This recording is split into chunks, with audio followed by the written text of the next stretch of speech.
You're listening to the Dibbly Dobbly Podcast. Remember to like, share, comment, subscribe, and click the bell to make sure you get the latest episodes of the podcast. Be sure to like and share our Facebook page and follow us on Twitter and on Instagram. Hi everyone and welcome back to another episode of the Dibbly Dobbly Podcast. On today's episode of the podcast, we review the Test series between Australia and South Africa. It's the Dibbly Dobbly Podcast, and let's get started. Let's have a look at the series results from this Test series between Australia and South Africa. The first Test was played at the Gabba, and Australia won by 6 wickets. Travis Head was named Player of the Match. Second Test was played at the MCG, and Australia won by an innings and 182 runs. David Warner was named Player of the Match. And the third and final Test was played at the SCG. The match was drawn. Usman Khawaja was named Player of the Match. Australia won the series 2-0 and David Warner was named Player of the Series. Let's have a look at Australia's performance with both bat and ball in this Test series against South Africa and talk about their performance in this Test series overall. It was a dominant series by Australia, outplayed South Africa in all three departments. A 2-0 series win is a good result to cap off the Australian Test summer after winning 2-0 against the West Indies to win 2-0 against South Africa. They would have liked to win 3-0. But the last Test match in Sydney, the rain, the weather prevented that. But it's still a pretty good Test summer from Australia. I think they'll be pleased with how they played in this series against South Africa overall, but also how they played this whole entire Test summer overall as well, because it was a really dominant display from the Australian cricket team. So they'll be quite pleased with how this Australian summer has gone overall. Also in this series, they had good performances with both bat and ball. We saw many good performances. We saw David Warner score 200. Khawaja's 195 not out in the last Test. Smith's century in the last Test as well. Travis Head was entertaining. Pat Cummins took a fifer with the ball. So many great performances, as I mentioned, with both bat and ball from the Australian team in this series. So let's have a look at Australia's batting and talk about that and how they went in this series against South Africa. Australia's batting has been dominant this series, scoring big runs, and everyone contributed in some shape or form in some way. There were a lot of centuries scored, a lot of half centuries, so very good contributions from the Australian batters. Now let's have a look at Australia's batting throughout the series. First Test match at the Gabba, the batters struggled, and same with the South African batters as well. Obviously, it was a pretty green, spicy wicket at the Gabba, and of course, all batters were going to struggle on that surface, given the bowling attacks at both teams' disposals. Australia made 218 all out in the first innings. There were 4 for 35 in the second innings. They were chasing a target of 34 runs to win. They did well to get a crucial first innings lead of 66 runs in that Test match, and that was all thanks to Travis Head's innings of 92. He was a cut above the rest of all of the batters, not only for Australia, but also on South Africa's side as well. He was by far the best batter throughout that Test match. You know, he really countered-attacked and he played in that positive, aggressive manner that we associate with Travis Head throughout this Australian Test summer. He also had a good partnership with Steve Smith, 117 for the 4th wicket, and that was the highest partnership for the Test. The run chase was a bit tricky for Australia. Chasing 34 is always a bit of a difficult chase, but you should be able to get the job done. Australia lost 4 early wickets, 4 for 24 inside 6.4 overs. But the South African bowlers, they bowled some short deliveries which went over the keeper's head to the boundary for 5 wides. And the extras or sundries got Australia over the line in that Test match to lead 1-0 in the series. The second Test match, the Australian team batted well. They cashed in on a flat surface at the MCG. They made a very imposing total, 8 for 575 declared at 145 overs. Gained a big first innings lead of 386 runs because they batted first. They batted second in that Test match after they bowled first and bowled South Africa out cheaply. They were able to cash in when they batted in their first innings. David Warner scored a wonderful 200, double century at his 100th Test. He was the standout batter in that Test match for Australia. He was battling through heat and cramps and exhaustion, but he soldiered on. His career was in the balance.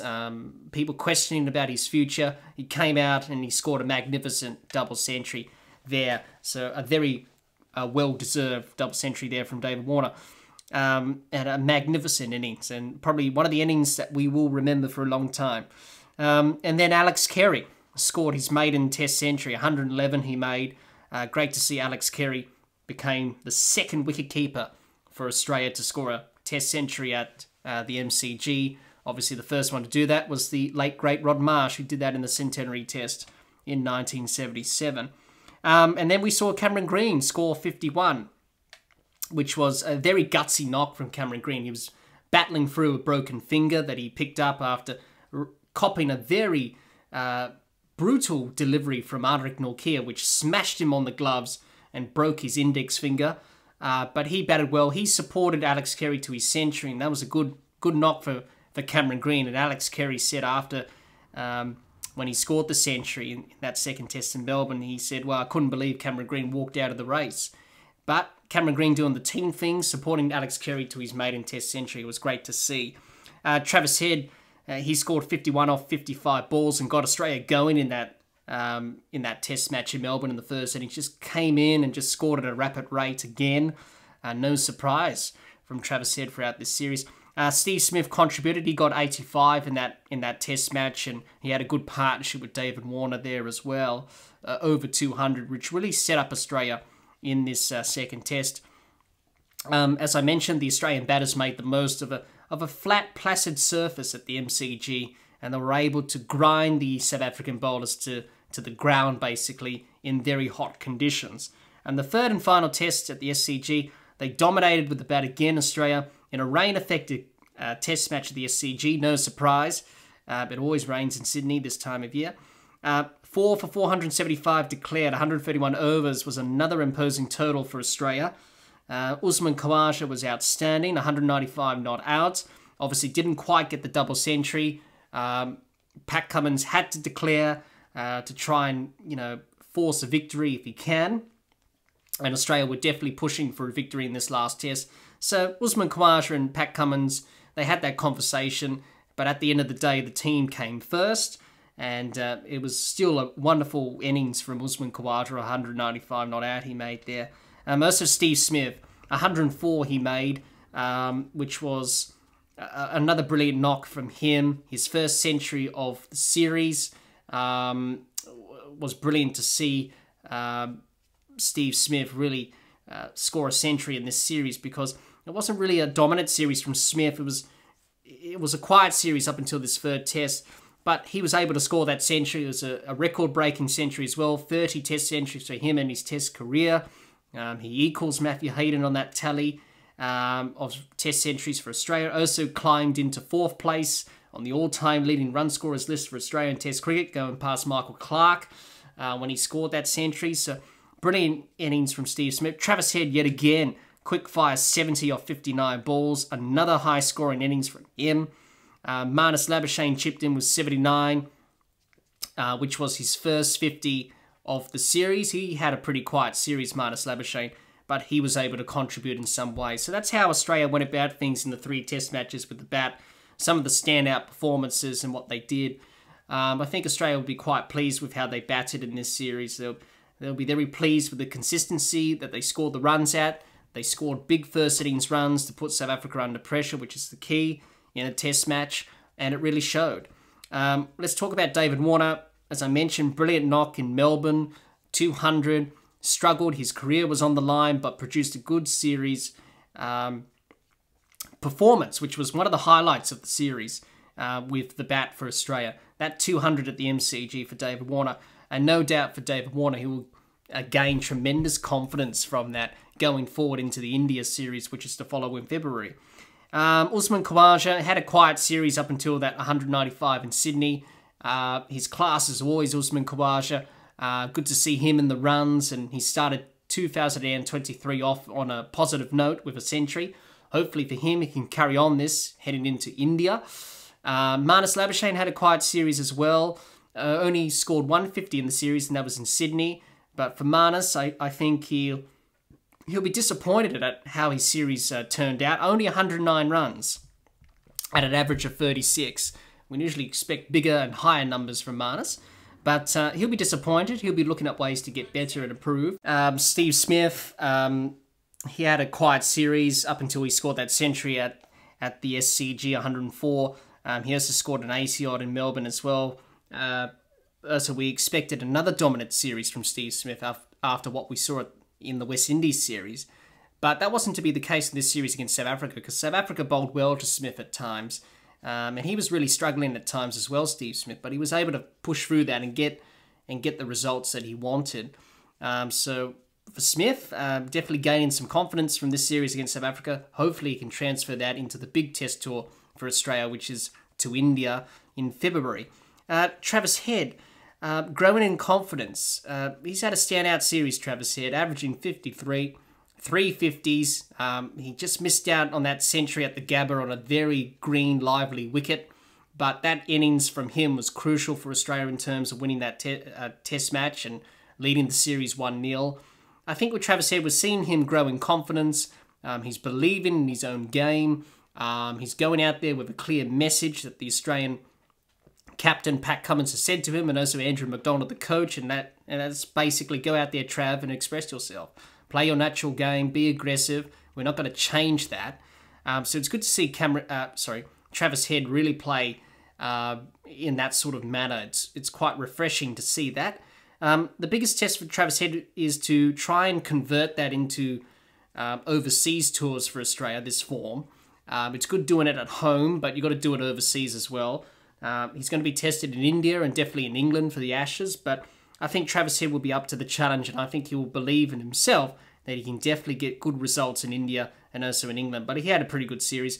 Cameron Green, good 50 he scored in Melbourne with that broken finger. It was a gutsy knock from Cameron Green, but he'll be very delighted with how he played in that test match in Melbourne. He also got a 5-wicket haul in that test match as well. So Cameron Green growing in confidence, and no doubt after this knock, it would definitely give him some confidence going forward in his test career. So Cameron Green did quite well. Alex Carey, good to see him finally break through for that maiden test century. Really deserves it. Hopefully for him, he can add a few more to that tally in his career. But I think for Alex Carey, we've seen in this series, he's improved his keeping. He's getting better. He's grown in confidence with the bat.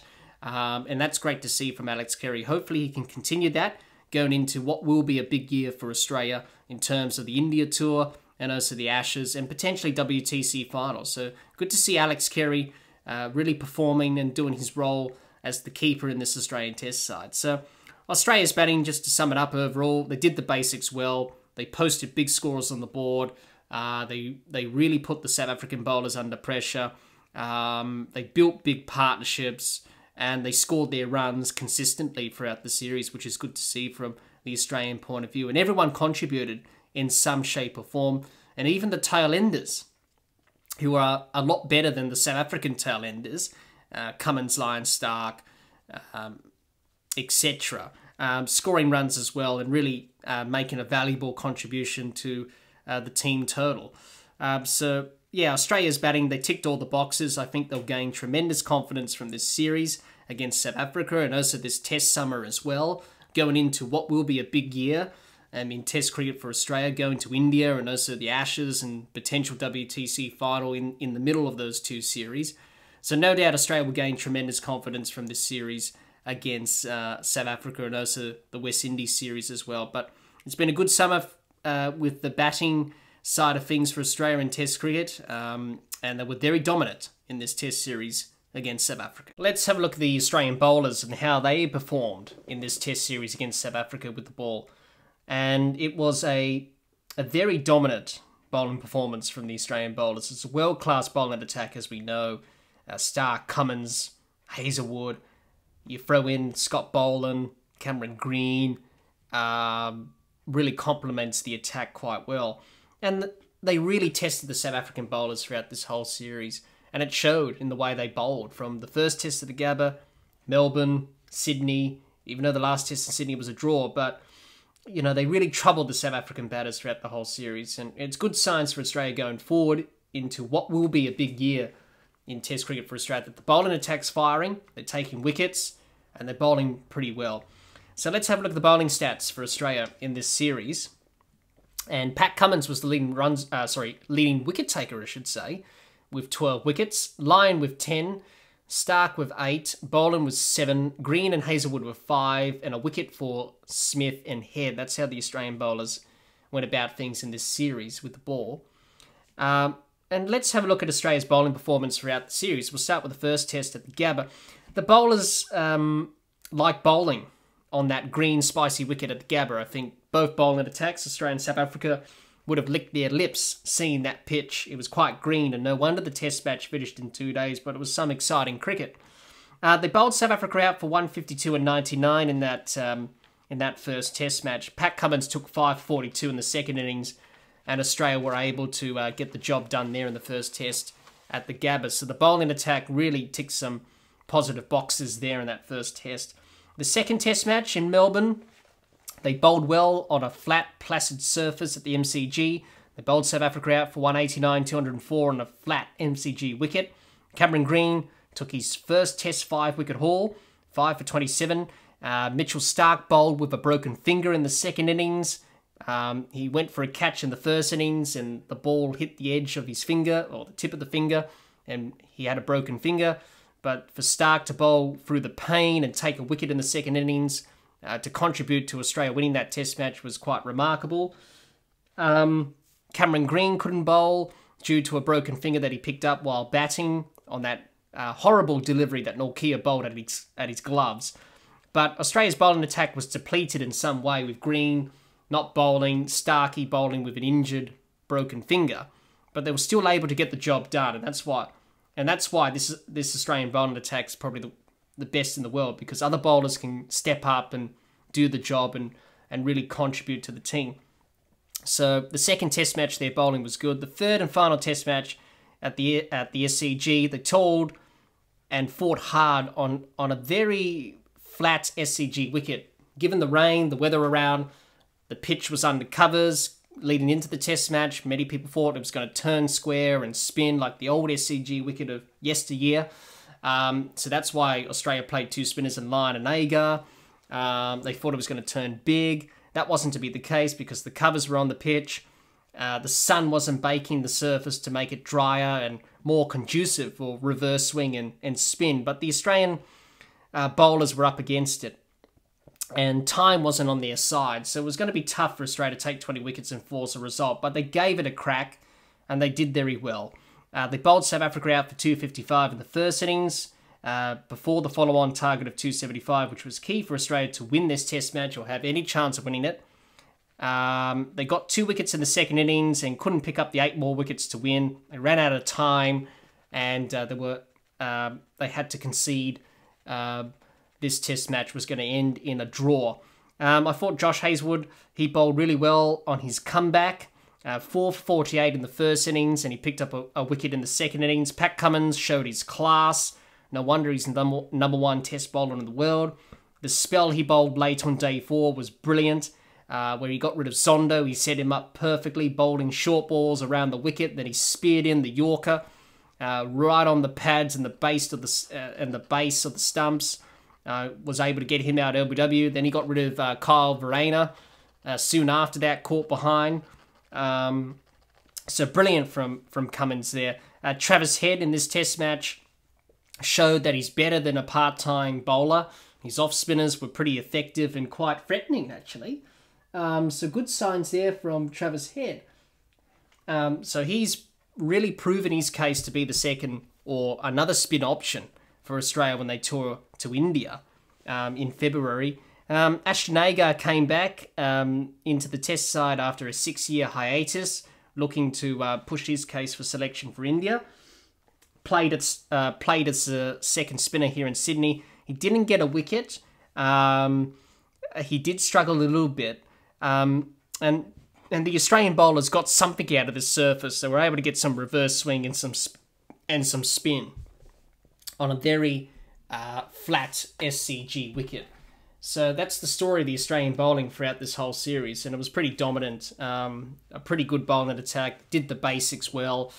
They just dominated the South African batters, and they never really let the South African batters sort of dominate in any shape or form. Australia were always bowling relentless lines and lengths and causing pressure on the South African batters. And it was great to see.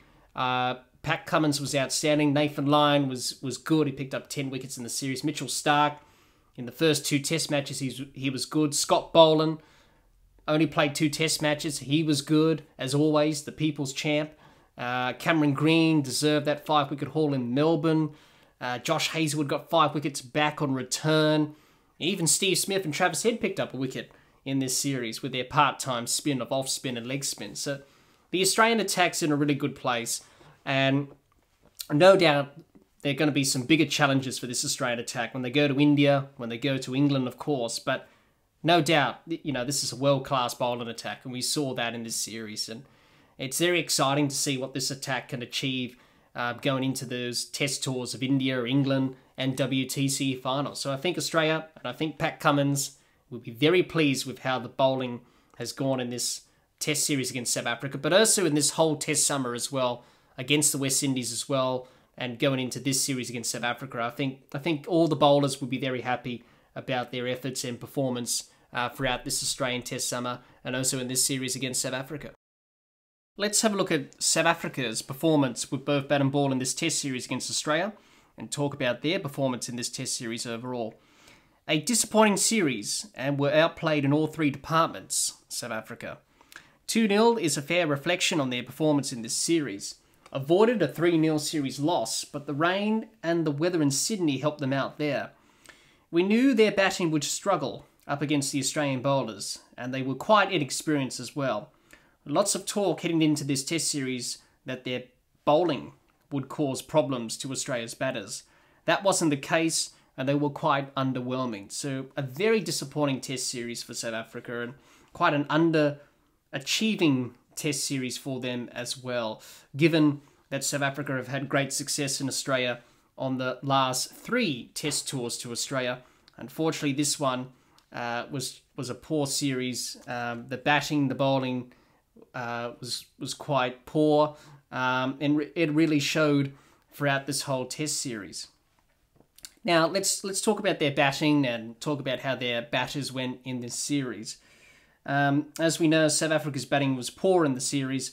Most of the batters were out of their depth and lacked experience at test level, and it really showed throughout the series. And having a look at the overall statistics in terms of South Africa's batting and how all of them went, you can see their numbers in this series in terms of their averages really reflect their career averages in Test cricket. So it just shows you where they're at as a batting group. Compare that to Australia. Australia, well experienced, players were in form, scoring runs. On the South African side of things with the bat, not so much. No one's scoring big runs. They're averaging quite low. They're not in good form or nick.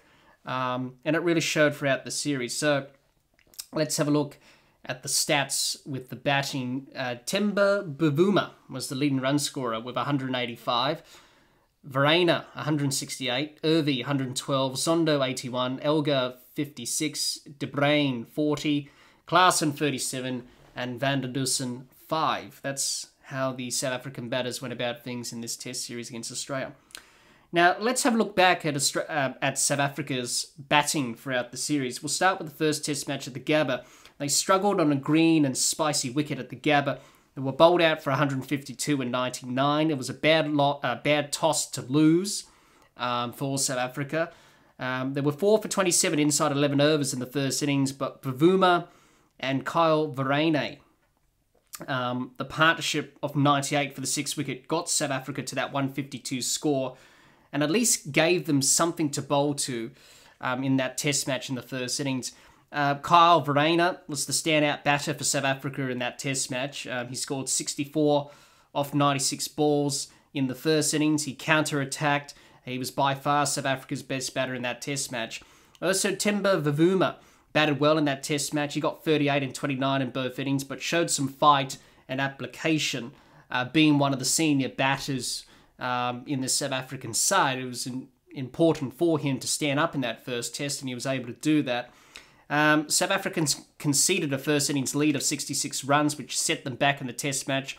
They were bowled out for 99 in the second innings. They managed to set a target for Australia to chase in the last innings. It wasn't a substantial target. It was only 34 runs.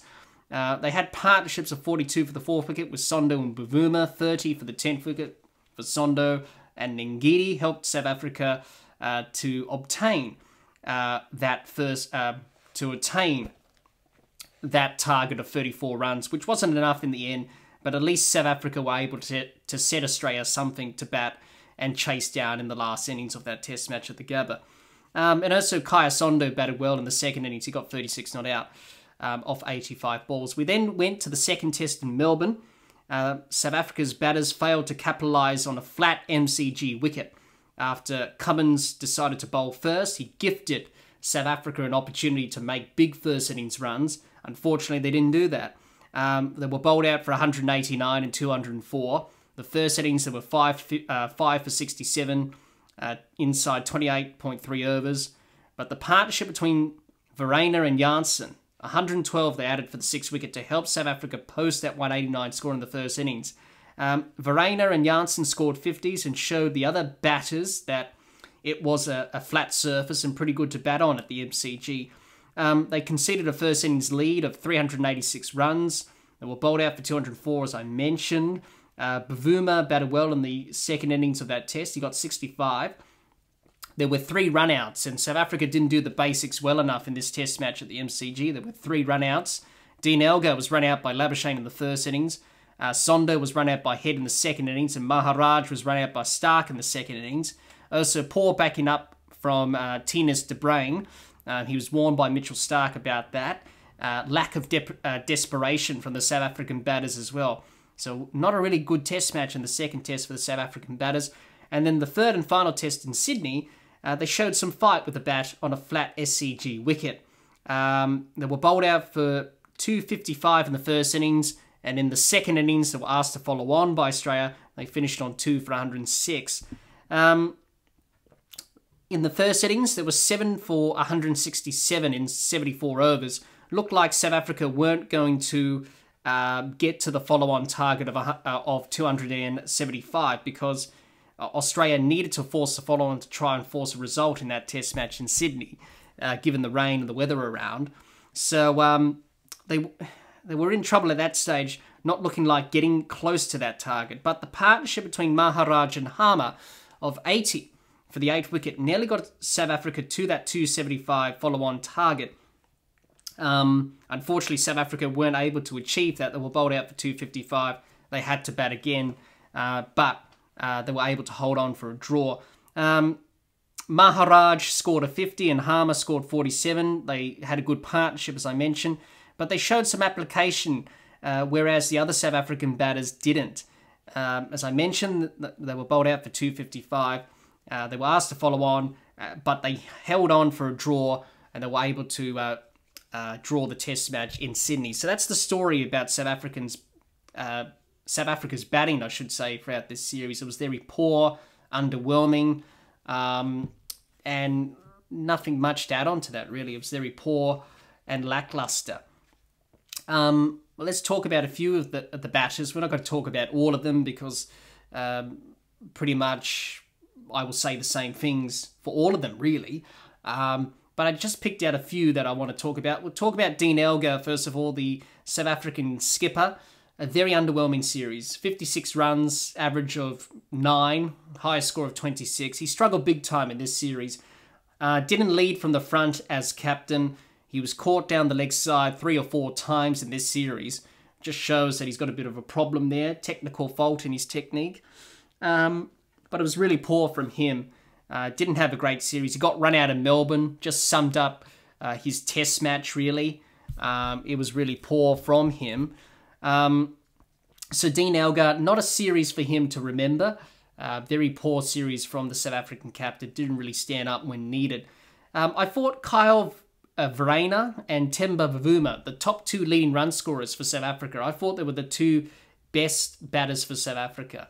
They really batted well throughout the 3 test matches. Both of them scored 50s, a couple of 50s for Verreynne. He got one in Brisbane. He also got one in Melbourne.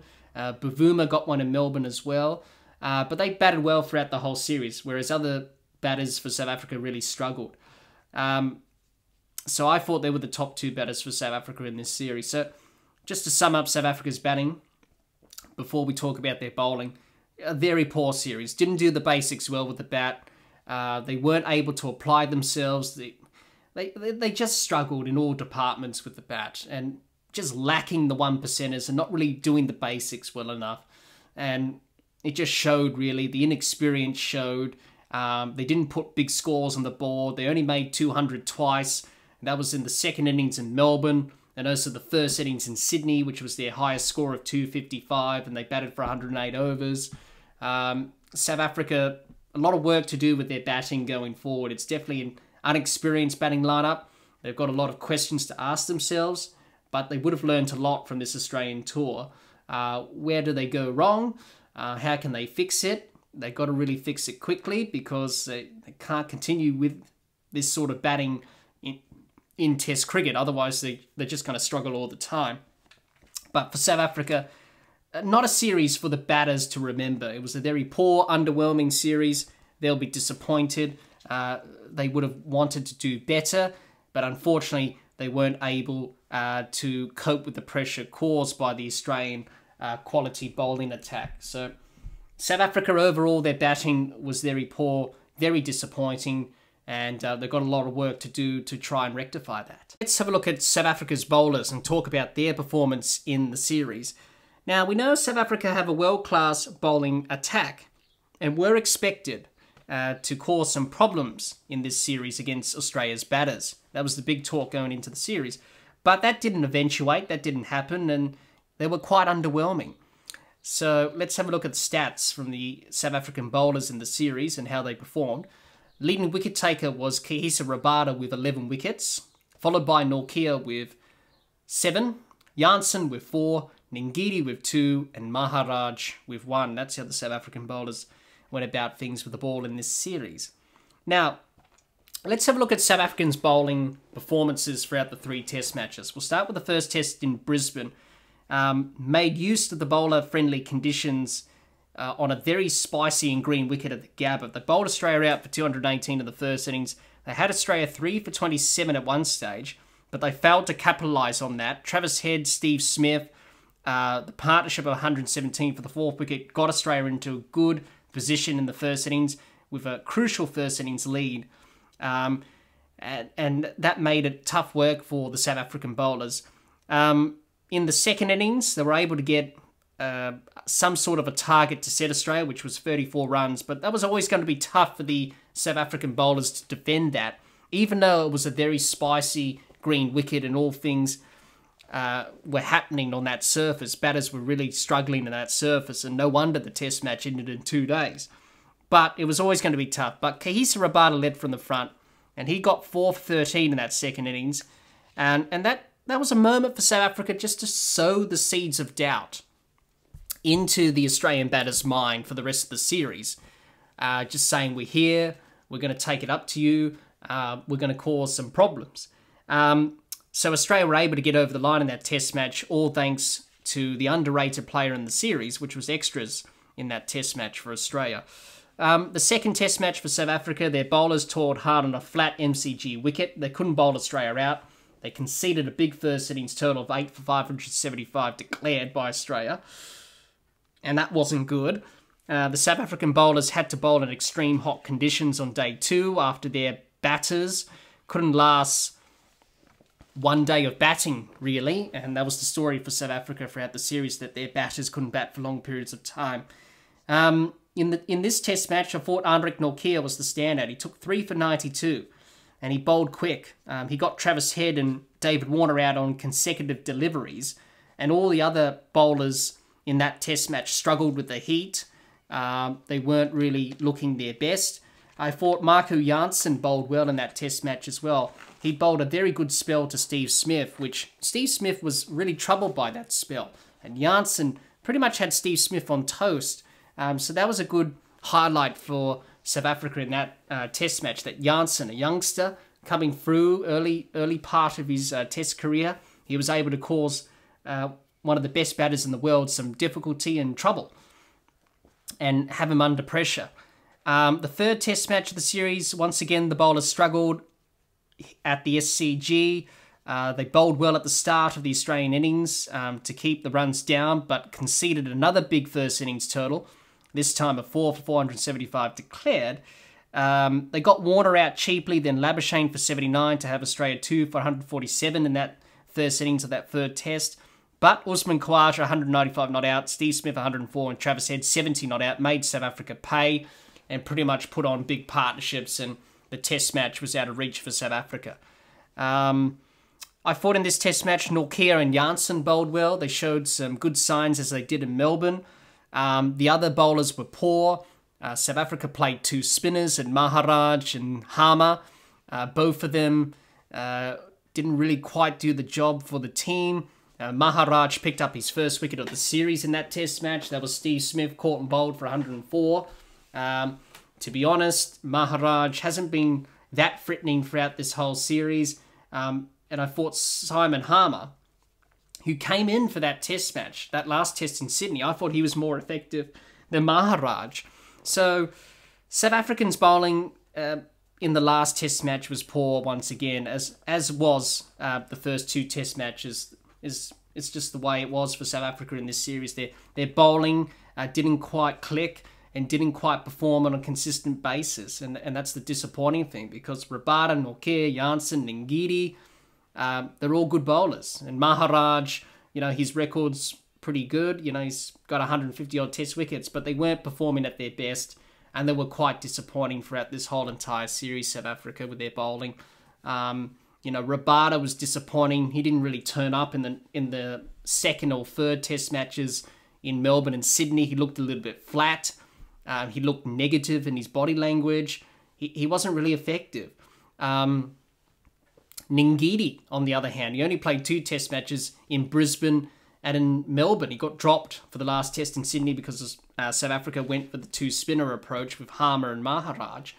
But even him, he wasn't really looking at his best. He looked a little bit unfit. He looked underdone.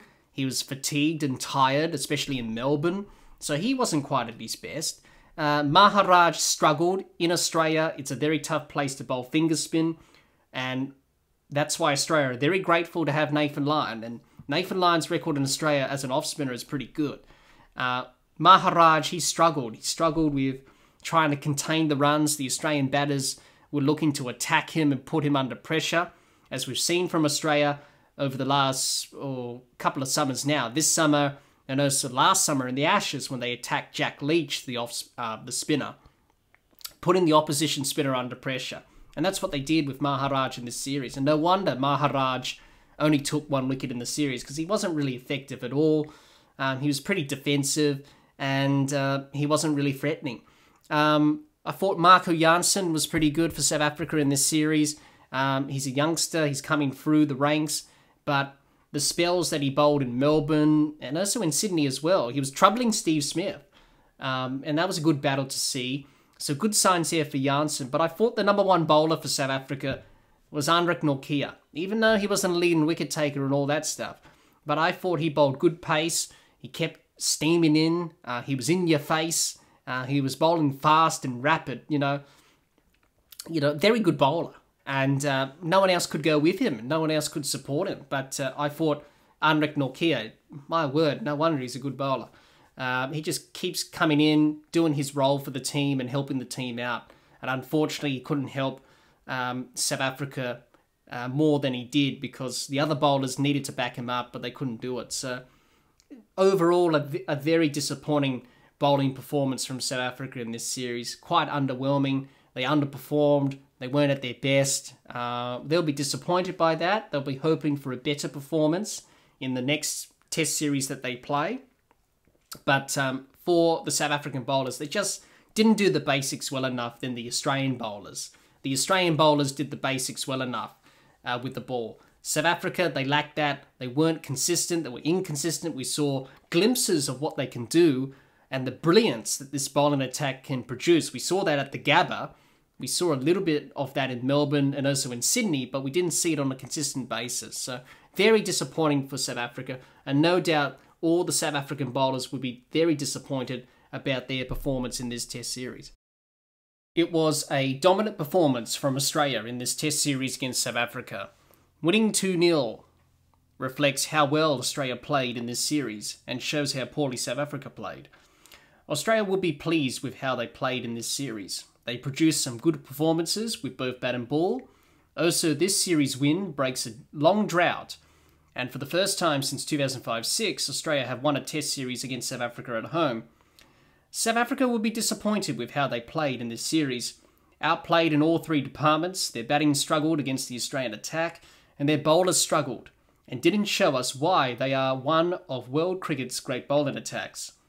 For Australia, they now embark on a difficult Test tour to India, where they will be looking to win their first Test series in India since 2004. For South Africa, they will get ready for a home Test series against the West Indies and looking to get back to winning ways and put this terrible tour to Australia behind them. Well, that's all the time we have for this episode. Be sure to subscribe and click the bell to get the latest episodes of the podcast, and like and share our Facebook page and follow us on Twitter and on Instagram. Until next time, keep safe and bye for now.